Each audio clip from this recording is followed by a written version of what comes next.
Hello and welcome my dear friends, आपका स्वागत करते हैं आपके अपने यूट्यूब चैनल एग्ज़ाम मेरी जान में। इस वीडियो में बात करूंगा स्टेट मेडिकल फैकल्टी से रिलेटेड। तो दोस्तों, कुछ वजह सामने आई है जिसके चलते काउंसलिंग रद्द करना पड़ा है। फैकल्टी की लगातार से लापरवाही जारी है। ठीक है, एजुकेशन सिस्टम को बिल्कुल घटिया तरीके से गाइड किया जा रहा है उत्तर प्रदेश राज्य में, स्टेट में। ठीक है, इस पे सुधार करने की ज़रूरत है। और मैं हमेशा से कहता हूँ, मेरा यूपी गलत नहीं है, उसको गलत सिस्टम ने ख़राब करके रखा है। एजुकेशन सिस्टम को वहाँ पर बैठे अधिकारियों ने ख़राब करके रखा है। बाकी यूपी हमारा बहुत अच्छा है। बात समझ में आ रही? चलिए, क्या कुछ वजह रही वो मैं आपको बताता हूँ। सबसे पहले तो स्टेट मेडिकल फैकल्टी की ऑफिशियल वेबसाइट पे चले आओ। आने के बाद इधर पर एक नोटिस दिखेगी, इसको डाउनलोड कर लेना। फिर से होना है चॉइस फिलिंग, काउंसलिंग वगैरह। आपको कुछ चीज़ें समझाने की कोशिश करूँगा। देखो दोस्तों, जिनको भी सीट अलॉट हो गई थी, अब उनको भी फिर से काउंसलिंग चॉइस फिलिंग करने की ज़रूरत है। रीज़न क्या है वो मैं आपको समझाने की कोशिश करता हूँ। पहली चीज़, कुछ कॉलेज जैसे आपके राम मनोहर लोहिया में ओटी टेक्नीशियन के लिए चॉइस फिलिंग का ऑप्शन इन्होंने दिया, लेकिन वहाँ पर चॉइस फिलिंग हो ही नहीं रहा। बात समझ रहे आप सॉरी, चॉइस फिलिंग का ऑप्शन दिया, आप एडमिशन लेने जाते हो वहाँ पर, लेकिन ओटी टेक्नीशियन के लिए राम मनोहर लोहिया कॉलेज में कोई सीट है ही नहीं, तो एडमिशन उधर पे नहीं हो पाएगा।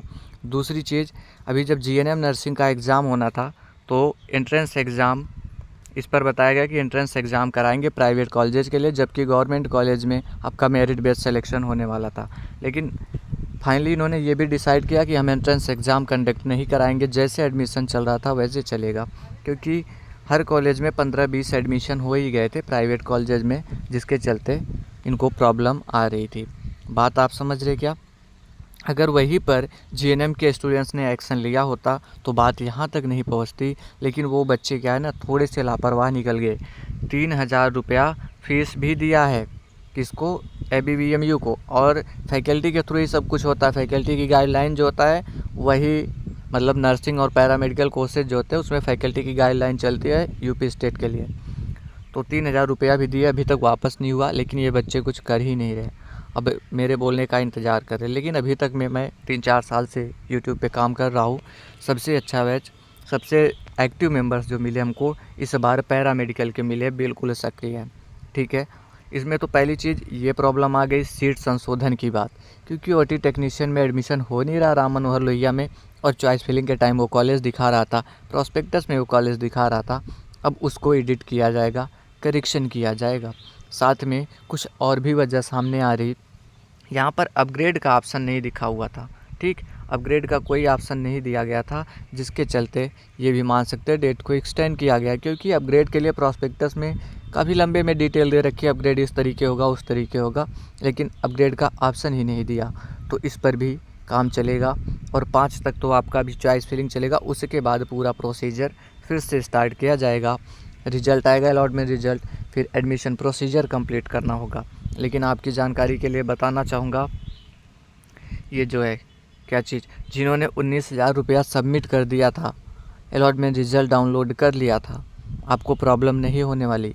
और इस काउंसलिंग में जो अभी हो रही है उसमें सिर्फ वही कैंडिडेट पार्टिसिपेट कर पाएंगे जिन्होंने 5,000 रुपया सिक्योरिटी फ़ीस सबमिट करके काउंसलिंग किया होगा। तो वही लोग यहाँ पर पार्टिसिपेट कर पाएंगे। जिन्होंने अलॉटमेंट रिजल्ट डाउनलोड कर लिया 19,000 रुपया सबमिट करके, वो लोग फिर से इनको 19,000 रुपये सबमिट करने की ज़रूरत नहीं है। अगर आप इस बार काउंसलिंग करते हो, आपको सीट नहीं अलॉट होती है, तो आपने जिस तरीके पेमेंट किया होगा, आपका पेमेंट उसी माध्यम से आप तक पहुंच जाएगा, रिफ़ंड कर दिया जाएगा। बात समझ में आ रही? अब कुछ बच्चे तो ऐसे भी फंस गए जिन्होंने डीडी बनवा लिया है, मतलब डिमांड ड्राफ्ट बनवा लिया। जिनको केजीएमयू में सीट मिल गई, डिमांड ड्राफ्ट बनवा लिया। तो आप लोग मुझे थोड़ा सा टाइम दीजिए, डिमांड ड्राफ्ट को कैंसिल भी कराया जाता है। अभी वो कैसे कैंसिल होगा, क्या कुछ, मुझे थोड़ा सा टाइम चाहिए। इसके लिए डिटेल पता करके आप लोगों के बीच वीडियो ज़रूर से प्रोवाइड करूँगा, या फिर मैं टेलीग्राम पर इन्फॉर्म कर दूँगा। लेकिन कोशिश हमेशा से रहती है कि आपकी हेल्प हो।